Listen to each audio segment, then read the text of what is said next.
What is happening, Magnus? Y'all see that title? Woo, woo.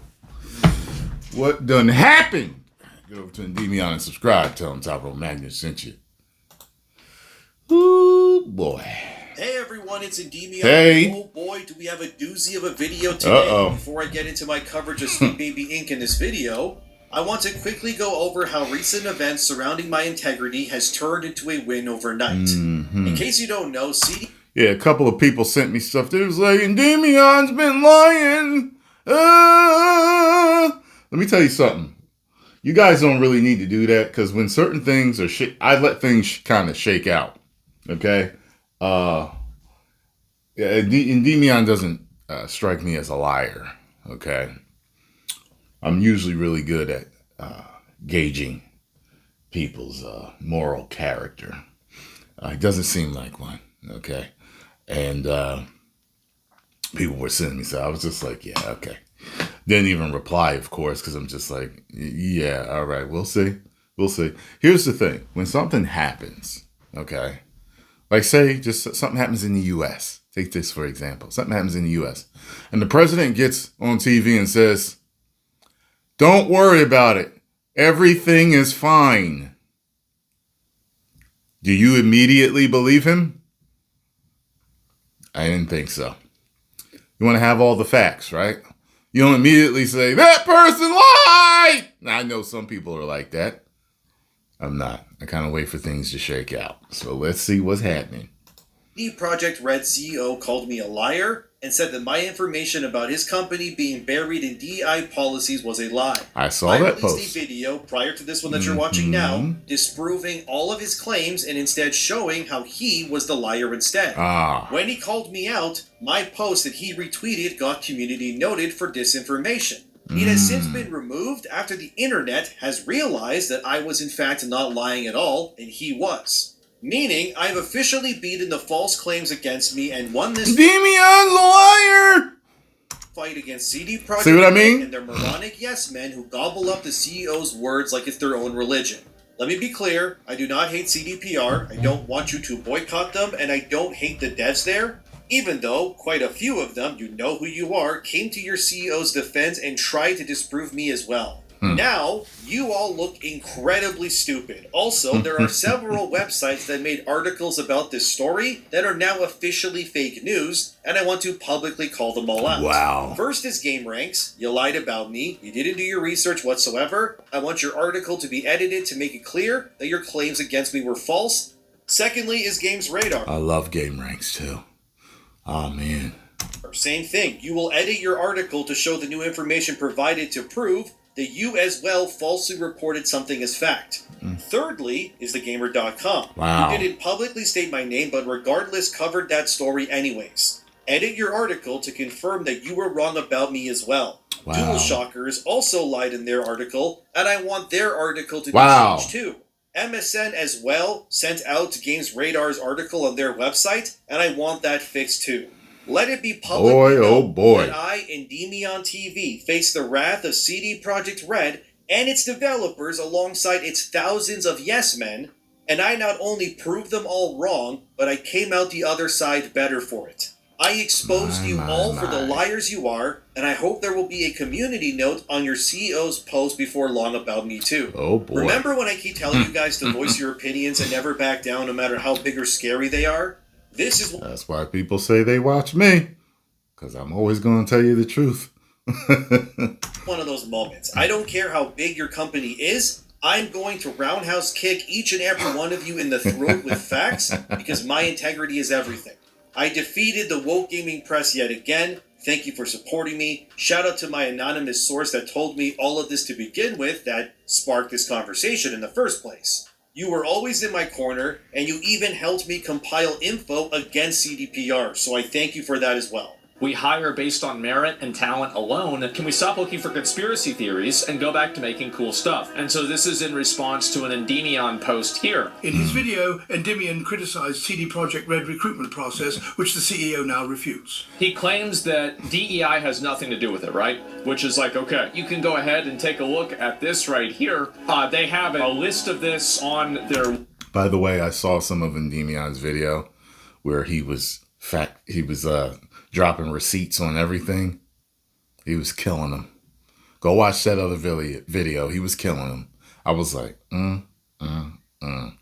They are straight up ESG DEI on their website.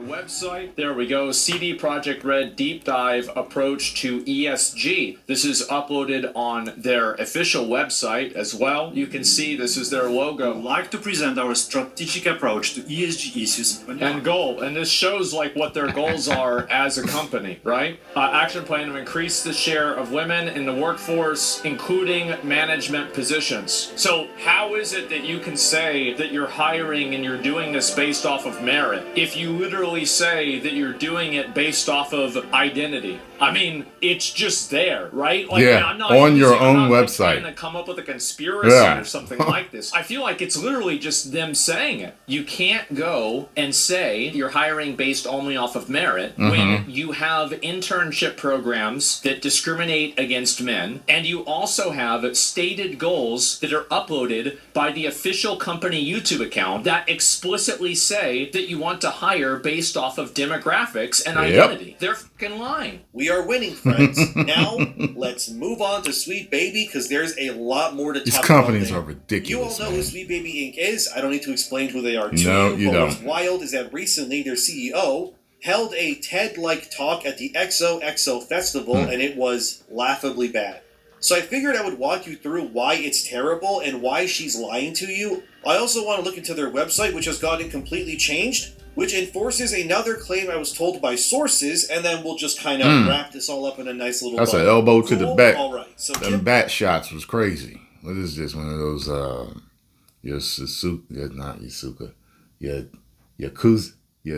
Y'all know what I'm talking about. Belair, Sweet Big Bong Baby decided it was a good idea to stand up on stage for 20 minutes in order to own the chuds, or whatever it is they think they're accomplishing, I guess. She spends the first few minutes of this talk trying to get sympathy from the audience. She even showed... I looked up chud to see what it meant.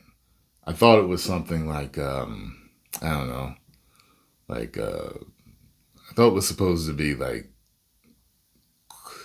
a derogatory term for, dude bros or something like that. But it's supposed to be like really unattractive men or people or something like that. Chuds. Shows her dogs and cats, which immediately made me go, oof, because did you know it was reported that the least happy group of people in modern society are actually single, childless women in their late 30s and early 40s? Don't shoot the messenger, alright? I'm just telling you what's been researched is all. But yeah, I mean, if the shoe fits, I guess wear it. Before I show you this first clip, back in March 2024, Kotaku's Alyssa Mercanti wrote an article about Sweet Baby Inc. called Sweet Baby Inc. doesn't do what some gamers think it does. At one point in the article, Alyssa Mercanti places an excerpt where Kim Belair, who was interviewed by her, says this in the article. Sweet Baby is, at its core, a narrative development company. That means anything from script writing to narrative design to narrative direction to story reviews. One of the things that we do offer is cultural consultations or authenticity consultations. For us, that generally means that we might be asked to look at a story if there's a character in it who is marginalized in a certain way, and the studio... Authenticity.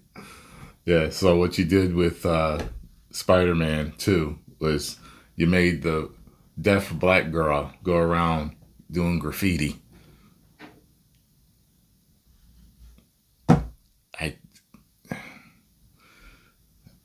That's so stereotypical. I mean,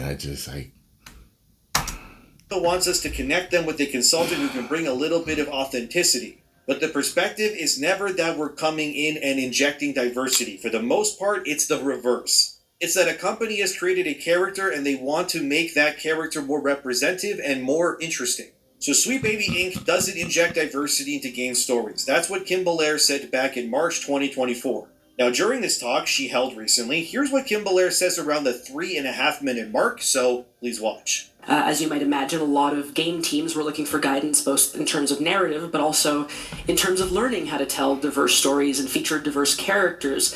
And so naturally, because we were kind of in that conversation, we helped them. Throughout the years, again, we worked on, as I said, a ton of games. Great. For most of these, we did write... Alan Wake 2 was complete trash. I don't care what nobody says about that. God of War and Spider-Man, both were good, but story-wise, we already know the problems in there. I ain't played the other ones, but Alan Wake 2 is trash. Story development, sometimes we just kind of came on and did spot checks.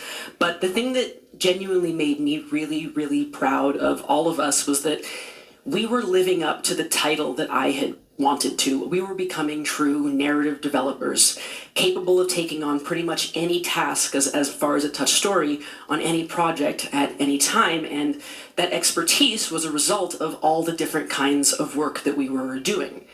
For those not in the industry or not familiar with it, most game writers in their entire careers will see 5 to 10 projects as just, a lifetime. And we would see that many projects in a matter of months. And what happens when you work on that many projects and you get to see the inside of so many processes is that you don't learn necessarily like, oh, here are the ins and outs of working in this specific company. You instead hyper-focus on narrative and all of its parts. And you get really good at it. You get really, really specific at it, and you become craftspeople. And funnily enough, as far as this company is concerned, that was actually my end game. So Kim Belair admits that SBI's goal was to work on the narratives of these games and, by her own words, help massage and inject diversity into these stories that otherwise didn't already have them. It was her end game. So you're saying one thing, Kim Belair, but you contradict your own words in your little not-so TED Talk you just held. And the fact that Alyssa Mercanti left that excerpt in her piece is baffling because it not only makes SBI look bad, but it also leaves some stinky doo-doo on Kotaku's face. But at this point, Kotaku getting pink eye from their own farts, it's commonplace for them, so who are we kidding, really? Next, there was this part I found interesting in Kim's talk, so please watch. And if I'm being honest, just as a creative myself, that's all I've really ever wanted. I've never wanted to be known by audiences, really. I have never wanted to be known by gamers, certainly. And now, Leo, you are.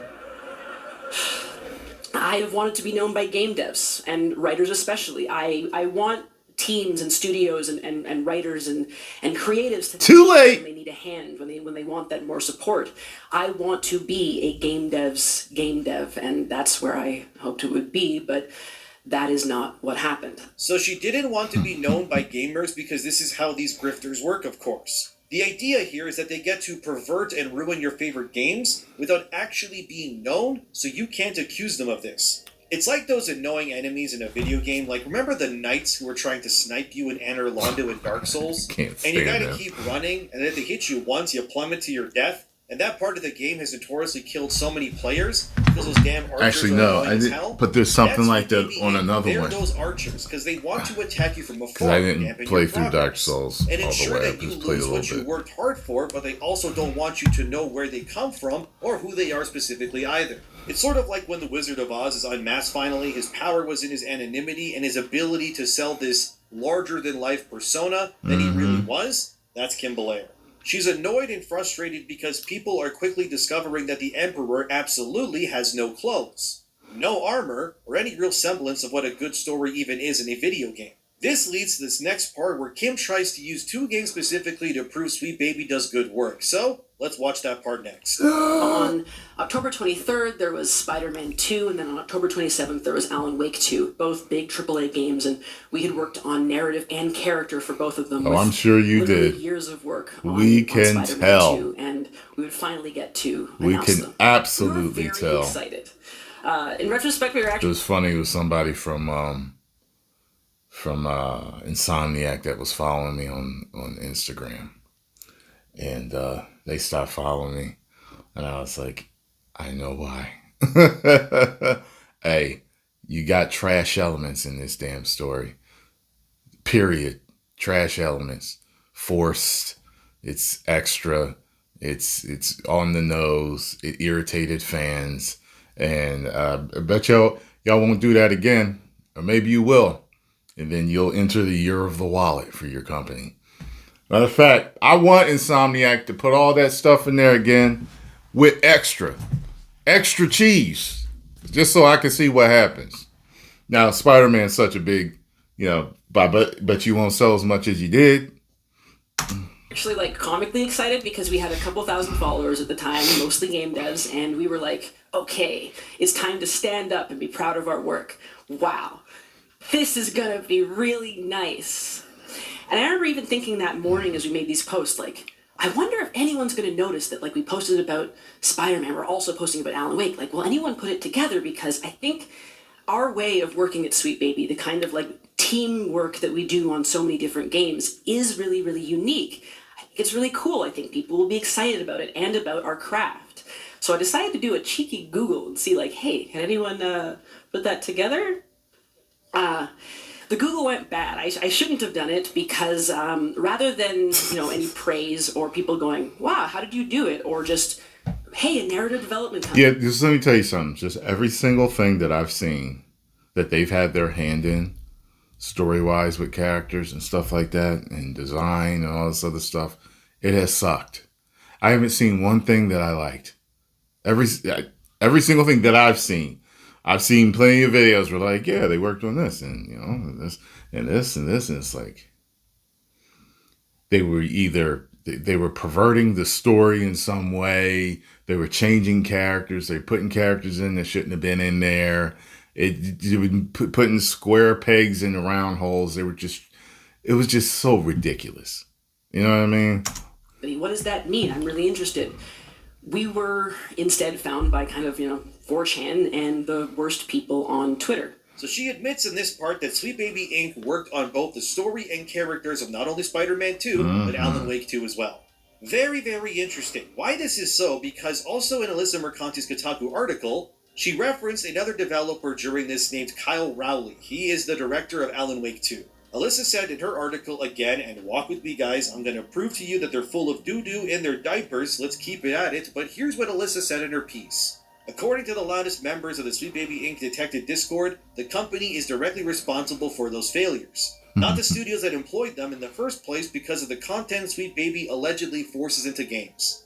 She then shows a tweet from Kyle Rowley where he denounces that Saga Anderson was made only black because of Sweet Baby's involvement, which he denies. However, this is a lie on his part, and I will prove to you that not only is Kyle Rowley of Remedy a liar, but so is Kim Belair, Sweet Baby. In the game I thought that was Dean Ambrose for a second. Why Remedy Entertainment went all in on Saga Anderson and Alan Wake 2, Kyle Rowley and Sam Lake of Remedy publicly admitted that Saga Anderson was deliberately influenced directly by Kim Belair. In the Finding Saga Anderson article, it says, for creating Saga Anderson, the developers at Remedy took a different approach compared to the process behind other hero characters, resulting in a more organic, creative. That wasn't what she looked like before. Different disciplines at Remedy Entertainment and outside parties, along with working with story and narrative consultant Kim Belair, Sweet Baby Inc. to refine the character voice and story arc. The key creatives of Alan Wake 2 also worked extensively with the actress playing Saga Anderson, Melanie Liburd, who offered suggestions and other insights that led to the Saga Anderson scene in the final game. I think that it took us a long time to find Saga, said Rowley on the character. It was an interesting process. We had an idea in our head on what that character could be, but then, as the character evolves over time, being open to changing her based on input from the actors and from external sources, he means Kim Belair, really opened things up for us. I think that's important for us as a studio to be okay with because we don't do it very often for our characters, no kidding. This idea of how to create a new hero character, so it is kind of a big moment for us, and it was definitely interesting for me going through that process. They all dive in with these statements, don't they? When it came to making Saga Anderson, it was about ensuring that one of the leads, a person of color who is core to the story, had a clear role that complements Alan's side, but she wasn't a woman of color beforehand in the first game. So why would you change it up?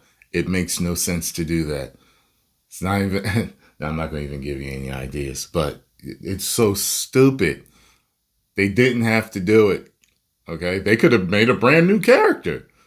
They could have did that to help Alan. They didn't. They changed somebody that was already in the story before. It's so stupid. Also works independently as its own experience. So this interview directly contradicts not only what Alyssa Mercanti reported, but it also exposes Kyle Rowley of Remedy for lying about changing Saga into a black woman over her original white woman design.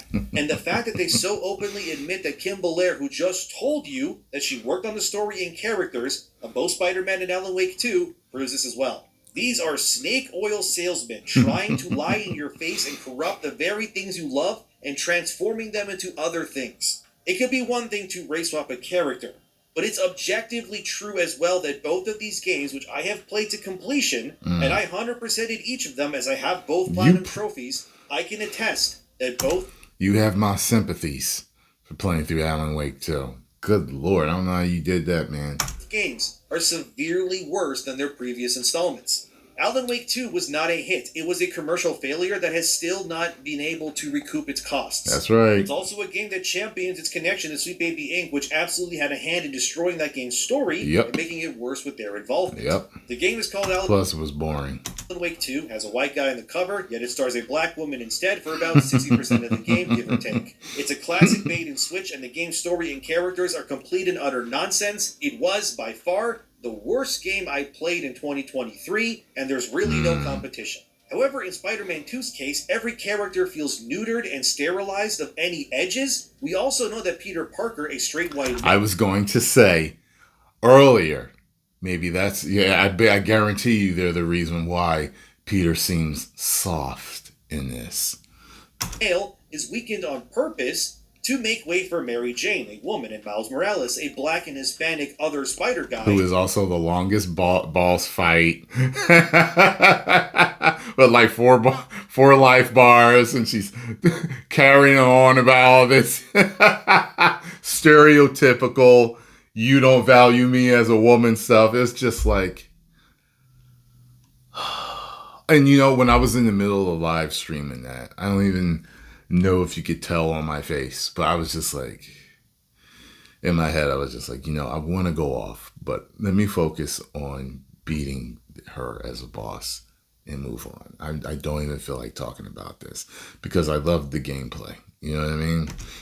Whose name is totally Spider-Man, even though Insomniac literally named his solo game Spider-Man Miles Morales. No, come on, he's Spider-Man, guys, trust me. That's why we had to put his full legal name on the game's cover, so you wouldn't confuse it with the actual Spider-Man instead. Spidey 2's story is terrible. It offers us arguably the worst version of Venom ever in terms of his story and character arc, because Harry Osborn in this version as Venom is awful, and he is not interesting nor menacing at all.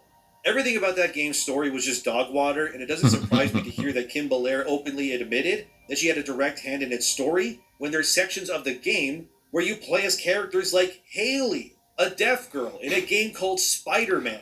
Or when Insomniac locks the camera so you can't move so Miles has to watch two schoolboys confess their love to each other. These moments are displayed like they were designed to be put in future PowerPoint presentations when talking about ESG. They don't feel organic, and they come across as weird and alienating instead. Objectively, every game Sweet Baby has worked on has either caused fans to revolt or made sequels that weren't as openly embraced by the fans. That's right. Critics, of course, love these games because they are one big smelly echo chamber that huffs each other's feet stink and farts so they can keep staying in the club. But saying that Spider-Man 2 is better than Spider-Man 2018, especially in character and story, that's ridiculous. No, it's not. If you think that. It's only better in gameplay. Spider-Man 2 is better than Spidey 1, or that Alan Wake 2 is better than the original Alan Wake, or that God of War Ragnarok is better than God of War 2018. And as far as story and everything else, I've loved Alan Wake first one compared to the second one. Shoot. Like I said, dude, you have some kind of brain damage of some varying degree. Like, there ain't no way. All of these games which are working damaged by the woke mind virus. We have worse stories, questionable character arcs that feel completely out of place, or random shoehorned in diversity characters for checklisting reasons like Haley in Spider-Man, or Saga, who was deliberately changed because of Kim Belair's involvement, or Angerboda, randomly being black in a game that is full of Nordic white people, and an angry Greek guy with an axe, I guess, too. Case in point, this woman is lying through her teeth with every passing second this video continues to expose her, but it keeps going. Actually, we weren't a narrative development company. We were a DEI company, some kind of vaguely defined like censor, and that we were here to use all of the power we had amassed to force companies to go woke. And obviously that's a very baffling like understanding of what work for hire is. I'm not sure how they imagined we did it or how the contracts would be drawn up for it, but it kind of It kind of didn't matter because it just kept evolving and spinning out of control, and suddenly the conspiracy was just alive. Yeah. Hey, man. Cam, you just ousted yourselves again. You guys have ruined video games and you're playing the victim like always. And suddenly the conspiracy...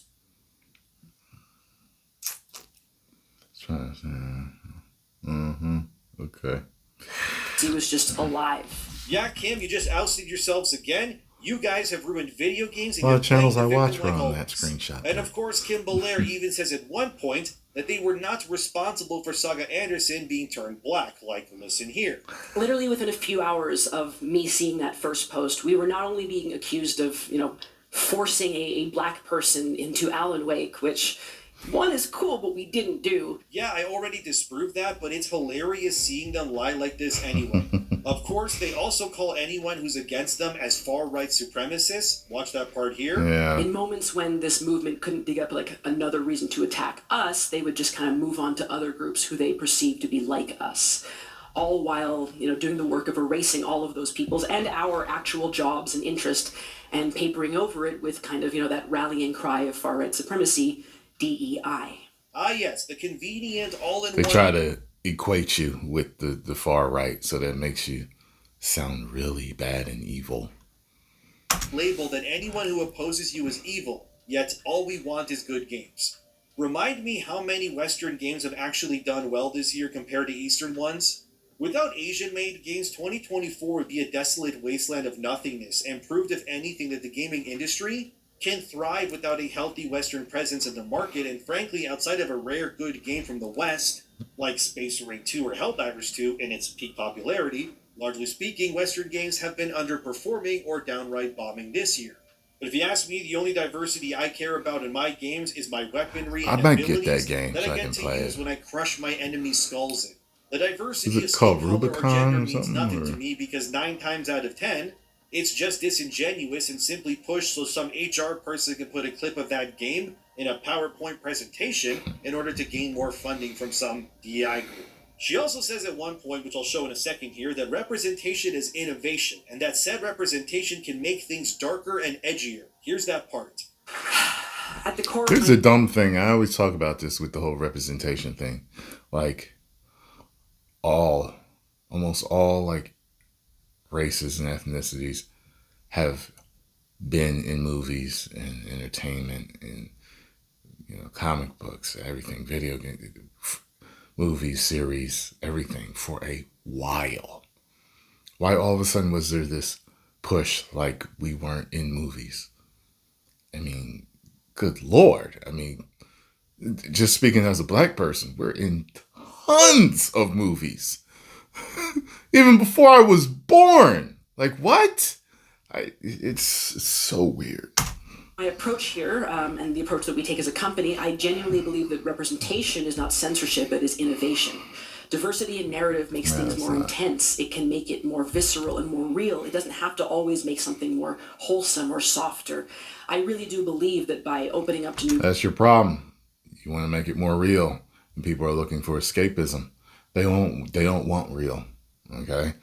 So if they want to play a game about African warriors, they want it to be about African warriors without you fitting in a Chinese guy just because you had to check a box. Okay? If they want it to be about Greek warriors, they want it to be about a bunch of Greek instead of you fitting in an African warrior to check a box. And so on and so forth. If they want it to be about Japanese people, they don't want you fitting in a German guy just to check a box. You get what I'm saying? Everything doesn't need to involve every single race and ethnicity in the world. Every time we do a story from here forward, okay, no matter what part of entertainment it is, it doesn't have to include every single person and every single sexuality. And, it doesn't have to do that. Okay. They are trying so hard to force stuff, and it feels so unreal. It's like, wait, all these people are in the same room on the same team at the same time, and you've got get the hell out of here. Most people in the world actually hang with their own race and ethnicity. Okay, so in most instances, stuff is going to be all black, all white, all Asian, all whatever. You know what I'm saying? Like, it's so dumb how they do this. Perspectives, by getting folks in the room, we actually push more boundaries and we get more real. But what happens when you get harassed is it doesn't matter what you believe. But this isn't true in any way either, because every game I've played that had SBI involved, it was the exact opposite.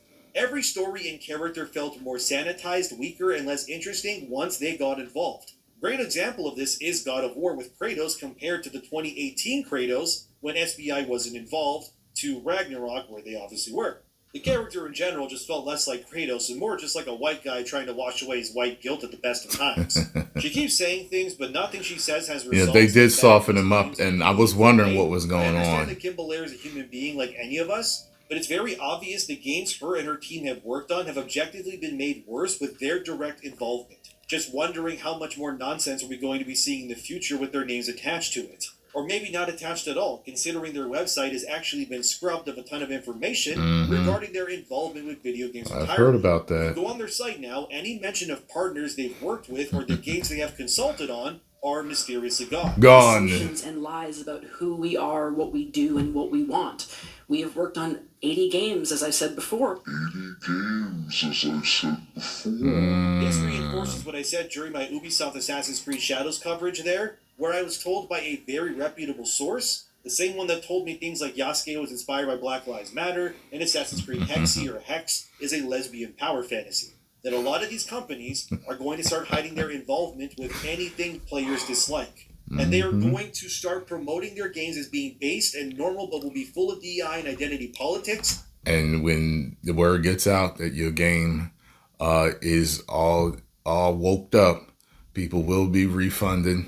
They will be sending the games back, and the backlash will commence. You know that's going to happen. So why be that stupid? Why not just get back to the drawing board and make good entertainment? The year of the wallet is going to fall hard on you companies because people don't care anymore. They don't even care if it's their favorite characters. Look at Joker too. People don't. So I didn't even consider that woke. But there's certain people that didn't like that, Harley it seemed like it was more about Harley than him. And they changed they changed the story around to kind of like basically nullify the first story because they were saying the wrong side liked it. Too many people on the right liked Joker and all this other stuff. So, maybe it was woke, maybe it wasn't. But I know this. Talk to Joker too. And talk to a lot of other companies out there that tried selling stuff as one thing and it came out another. Go ahead. Once players actually buy and play the games themselves. Case in point, a lot of the problems we have with games these days are not going to be fixed. And largely speaking, the issues we have and talk about are falling on the deaf ears of executives who are being told by their activist underlings that it's just white noise and will blow over, but we know it won't. No, I was going to say it's not. This tactic will backfire spectacularly on them. Yep. We will find out if your game is attached to Sweet Baby Inc. You can bet on it. And to be honest, with whichever... You got insiders in your own companies just blowing the whistle. So, if people are going to keep finding out, information's going to be leaked. You're going to get back to doing things the right way. Okay? It was already diverse. Literally, entertainment was already diverse. Just get back to doing what you did right. That's it. Game dev or publisher that is watching this video right now, if your game gets discovered, you have a connection to Sweet Baby Inc., and we find out that you went out of your way to lie about it in order to avoid backlash, your studio will be lambasted and your games will be ruined by the internet at large. Trust me. Plus, it isn't hard to realize who's involved with your game in the first place, considering if your characters suddenly don't feel like they were in a previous game, or diversity that makes no sense starts showing. We're trying to help you not go under. All we want is good games. I'm trying to help you not go under. Like Anger Boda, or we start noticing the male characters are being sidelined for female ones.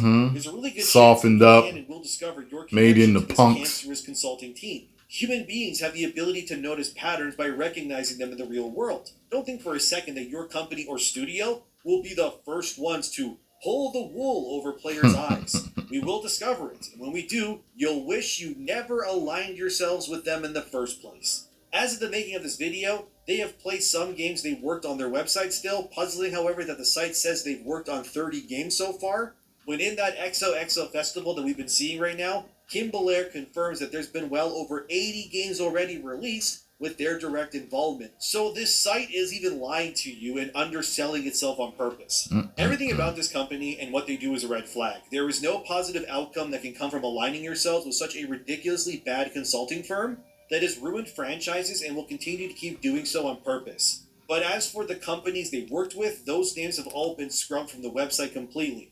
Even though we will always have the receipts. For example, here's a picture of some of the places they worked with. It makes sense to yourself considering Square. Everybody's go ahead that screenshot.